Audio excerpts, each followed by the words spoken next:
السلام عليكم، أهلا وسهلا بكم في فيديو جديد مع مريم الحداد. وقبل ما نبدأ الفيديو مع بعض ونعرف ايه هو فيديو النهارده، ما تنسوش بقى اللي بيشاهد قناتي لأول مرة يا ريت ينزل كده بسرعة يشترك في القناة ويفعل زر الجرس علشان كل حاجة بنزلها تنزله أول بأول.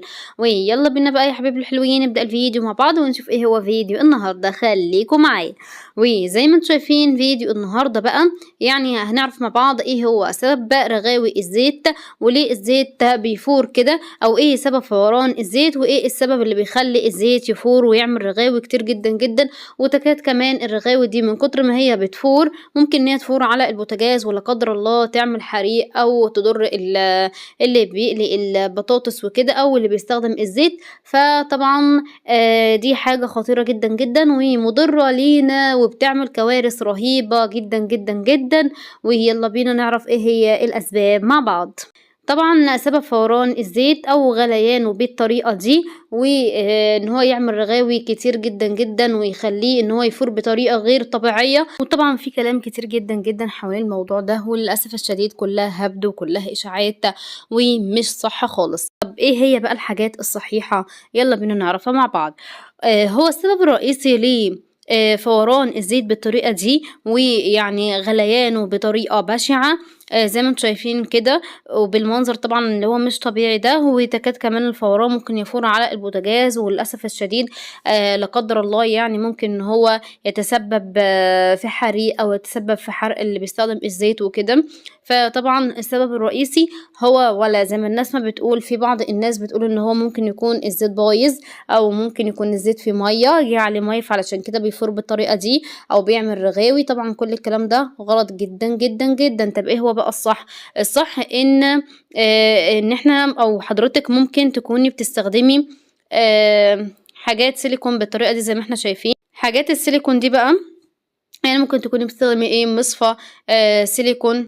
فالحاجات السيليكون اللي هو طبعا اللي هو طقم التوزيع السيليكون دوت، اي جزء فيه بتستخدميه او اي اداة فيه بتستخدميها علشان خاطر تخرجي البطاطس او تطلعي اي حاجة بتقليها من الزيت. فمجرد ان هو يعني اندمج مع الزيت فطبعا النوع ده بيكون رديء جدا جدا، اللي هو نوع السيليكون ده اول ما بيعمل رغاوي ويعمل فوران بالطريقة دي فتأكدي 100% ان النوع اللي حضرتك مشترياه رديء جدا جدا وغير صالح للطعام. مينفعش ان احنا نستخدمه في حاجات سخنة بالذات لان هو بيتفاعل مع الزيت. وطبعا المادة اللي هي مصنوع منها البلاستيك طبعا هي مواد كيميائية فبتتفاعل مع الزيت اللي احنا بنستخدمه علشان يعني نجهز فيه الاكل بتاعنا او نطيب فيه الاكل، فبالتالي هيتفاعلوا مع بعض وهينتج عنهم مادة سامة تضرنا وتكاد كمان تسبب لنا أمراض كتيرة جدا جدا من غير ما نحس ولا نشعر بالموضوع ده.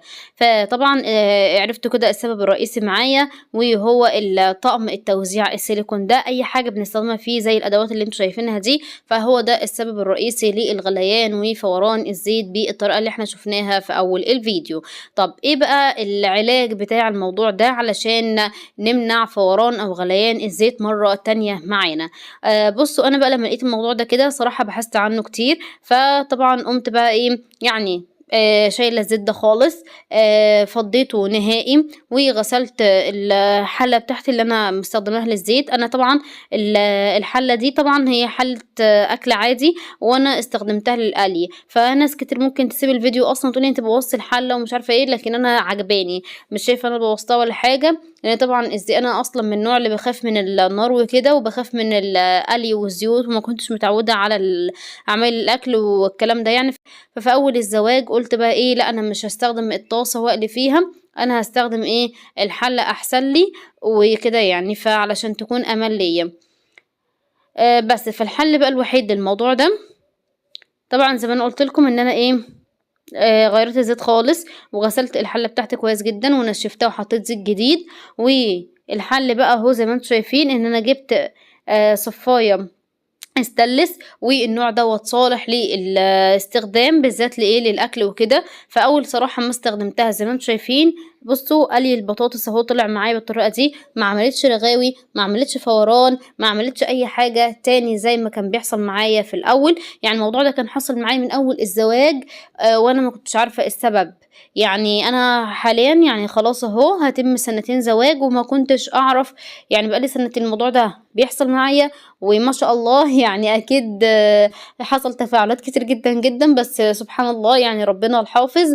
الحمد لله ان ربنا حفظنا وما جالناش اضرار يعني من الموضوع ده، فالحمد لله حمدا كثيرا طيبا مباركا فيه. فطبعا لسه مكتشفة الموضوع دوت وسببه وحله بعد سنتين استخدام بالظبط.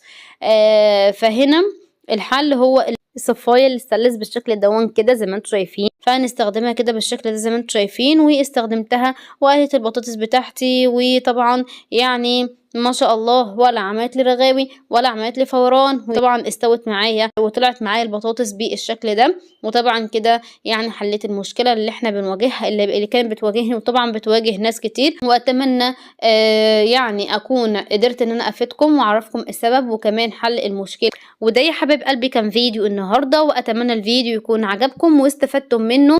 متنسوش بقى اللايك بتاعكم الجميل والاشتراك بقى في القناة علشان خاطر تكبر بيكم، وكمان ما تنسوش تفعلوا زر الجرس علشان كل حاجة بنزلها تنزل لكم أول بأول. وإلى اللقاء في فيديو جديد، وكنتم مع مريم الحداد، والسلام عليكم ورحمة الله وبركاته.